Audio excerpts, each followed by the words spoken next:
Hi ಎಲ್ರಿಗೂ ನಮಸ್ಕಾರ. ಇವತ್ತು ನಾನು ಮಾಡ್ತಾಯಿದ್ದೀನಿ ಹೆಸರುಬೇಳೆ ಪಾಯಸ. ಬನ್ನಿ ಯಾವ ರೀತಿ ಮಾಡೋದು ಅಂತ ನೋಡೋಣ. ಹಾಗೆ ನಮ್ಮ ಚಾನಲ್ನ ಸಬ್ಸ್ಕ್ರೈಬ್ ಮಾಡ್ಕೊಳ್ಳಿ, ಸಪೋರ್ಟ್ ಮಾಡಿ ಅಂತ ಹೇಳ್ತಾ ಇವತ್ತಿನ ವಿಡಿಯೋ ಸ್ಟಾರ್ಟ್ ಮಾಡ್ತಾಯಿದ್ದೀನಿ. ಮೊದಲು ಒಂದು ಬೌಲ್ ಹೆಸರುಬೇಳೆ ತೊಗೊಂಡಿದ್ದೀನಿ. ಸ್ಟವ್ ಆನ್ ಮಾಡಿ ಬಾಣಲಿನ ಇಟ್ಕೊಂಡಿದ್ದೀನಿ. ನಂತರ ಬಾಣಲಿ ಕಾದ ನಂತರ ತೊಗೊಂಡಿರೋ ಅಂಥ ಹೆಸರುಬೇಳೆನೂ ಇದಕ್ಕೆ ಸೇರಿಸ್ತಾ ಇದ್ದೀನಿ. ಹೆಸರುಬೇಳೆ ಸೇರಿಸ್ಕೊಂಡು ಲೋ ಫ್ಲೇಮಲ್ಲಿ ಇದನ್ನು ಬ್ರೌನ್ ಕಲರ್ ಬರೋವರೆಗೂ ಫ್ರೈ ಮಾಡ್ಕೋತಾ ಇದ್ದೀನಿ. ನಿಧಾನವಾಗಿ ಸೀದೆ ಇರೋ ಥರ ಫ್ರೈ ಮಾಡ್ಕೋತಾ ಇದ್ದೀನಿ. ನೋಡಿ, ಈ ಥರ ಇದ್ದರೆ ಸಾಕಾಗುತ್ತೆ. ಹುರಿದಿರೋ ಹೆಸರುಬೇಳೆನ ಒಂದು ಬೌಲ್ಗೆ ಹಾಕೋತಾ ಇದ್ದೀನಿ. ಹಾಕ್ಕೊಂಡು ಚೆನ್ನಾಗಿ 2ರಿಂದ 3 ಸಲ ವಾಶ್ ಮಾಡ್ಕೋತಾ ಇದ್ದೀನಿ. ವಾಶ್ ಮಾಡ್ಕೊಂಡ ನಂತರ ಸ್ಟವ್ ಮೇಲೆ ಒಂದು ಕುಕ್ಕರ್ ಇಟ್ಬಿಟ್ಟು ತೊಳೆದಿರೋ ಅಂಥ ಹೆಸರುಬೇಳೆನೂ ಇದಕ್ಕೆ ಸೇರಿಸ್ತಾ ಇದ್ದೀನಿ. ಸೇರಿಸಿದ ನಂತರ ನಾವು ಯಾವ ಬೌಲಲ್ಲಿ ಹೆಸರುಬೇಳೆ ತೊಗೊಂಡಿರ್ತೀವೋ ಆ ಬೌಲಲ್ಲಿ 3 ಬೌಲ್ ತಣ್ಣೀರು ಹಾಕ್ತಾ ಇದ್ದೀನಿ.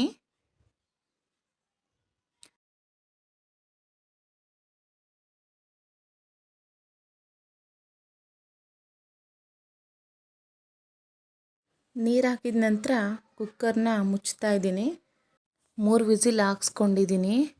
ನಂತರ ನೋಡ್ಬೋದು ಯಾವ ಥರ ಬೆಂದಿದೆ ಹೆಸರುಬೇಳೆ ಎಲ್ಲ ಅಂತ. ಇವಾಗ ಒಂದು ಪಾತ್ರೆಗೆ ಯಾವ ಬೌಲಲ್ಲಿ ಹೆಸರುಬೇಳೆ ತೊಗೊಂಡಿರ್ತೀವೋ ಆ ಬೌಲಲ್ಲಿ 1/4 ಕಪ್ಪಷ್ಟು ಬೆಲ್ಲ ತೊಗೊಂಡಿದ್ದೀನಿ. ನಂತರ ಅದೇ ಬೌಲಲ್ಲಿ ಅರ್ಧ ಬೌಲ್ ನೀರು ಸಹ ಸೇರಿಸಿ ಈ ಬೆಲ್ಲನ ಕರಗಿಸ್ಕೊತಾ ಇದ್ದೀನಿ. ಇವಾಗ ಬೆಲ್ಲ ಕುದೀತಾ ಇದೆ, ಬೆಲ್ಲನೂ ಕರಗಿದಾಗಿದೆ. ಈಗ ಕುಕ್ಕರ್ಗೆ ಈ ಬೆಲ್ಲನ ಶೋಧಿಸ್ಕೊತಾ ಇದ್ದೀನಿ. ಶೋಧಿಸ್ಕೊಂಡ ನಂತರ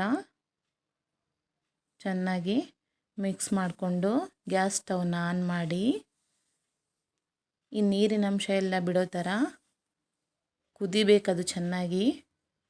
ಅಲ್ಲಿವರೆಗೂ ಬಿಡ್ತಾ ಇದ್ದೀನಿ. ನೋಡಿ ಯಾವ ಥರ ಕುದೀತಾ ಇದೆ.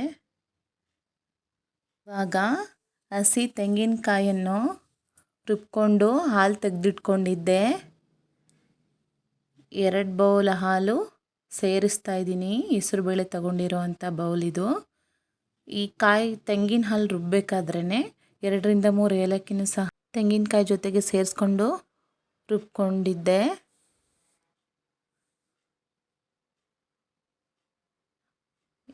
ಹಾಲು ಹಾಕಿದ ನಂತರ ಚೆನ್ನಾಗಿ ಕುದಿಬೇಕದು. ಇದು ಕುದಿಯೋಷ್ಟರಲ್ಲಿ ಒಂದು ಬಾಣಲಿಗೆ 2ರಿಂದ 3 ಟೇಬಲ್ ಸ್ಪೂನ್ ತುಪ್ಪ ಹಾಕ್ಕೊಂಡು ದ್ರಾಕ್ಷಿ ಗೋಡಂಬಿನೂ ಸಹ ಸೇರಿಸ್ಕೊಂಡು ಲೋ ಫ್ಲೇಮಲ್ಲಿ ಫ್ರೈ ಮಾಡ್ಕೋತಾ ಇದ್ದೀನಿ.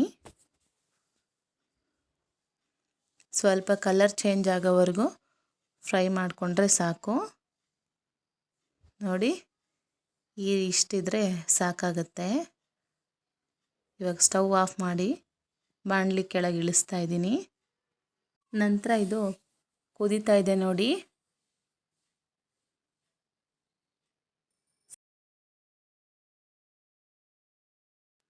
ಇಷ್ಟಿದ್ರೆ ಸಾಕು.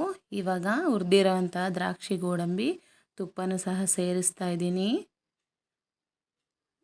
ಈ ಐಟಮ್ ಸೇರಿಸಿದ ಮೇಲೆ ಜಾಸ್ತಿ ಏನು ಕುದಿಸೋ ಅವಶ್ಯಕತೆಯೂ ಇಲ್ಲ. ಇವಾಗ ನೋಡಿ ಯಾವ ಥರ ಬಂದಿದೆ ಅಂತ. ಇವಾಗ ಸ್ಟವ್ ಆಫ್ ಮಾಡಿದರೆ ಆಯಿತು. ನೋಡ್ತಾ ಇರ್ಬೋದು ನೀವು. ಇವಾಗ ಬೌಲ್ಗೆ ಸರ್ವ್ ಮಾಡ್ಕೋತಾ ಇದ್ದೀನಿ. ನೀವು ಒಂದ್ಸಲ ಟ್ರೈ ಮಾಡಿ ಹೇಗೆ ಬಂತು ಅಂತ ಕಮೆಂಟ್ ಬಾಕ್ಸಲ್ಲಿ ತಿಳಿಸಿ.